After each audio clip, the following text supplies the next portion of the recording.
Welcome to Not Milk Never Milk. Subscribe if you're lactose intolerant.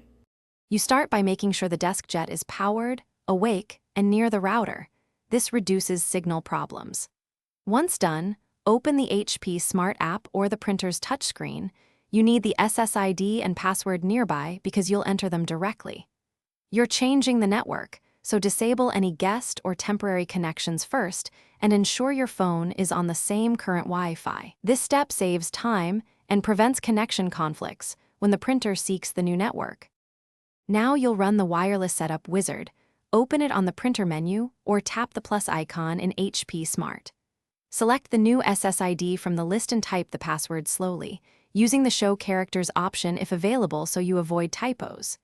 Once you submit credentials, the printer authenticates and requests an IP address from your router. Watch the network icon or app status.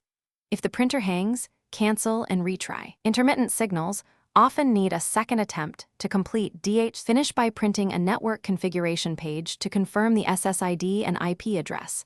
This verifies successful setup and helps with troubleshooting. Next, on each computer or phone, re-add the HP Deskjet using the new network so apps and drivers locate it. If the printer does not connect, restart the printer and router, wait 30 seconds, then retry the setup. This clears cached DHCP entries. If problems persist, temporarily disable MAC filtering or reconnect via USB to update wireless settings.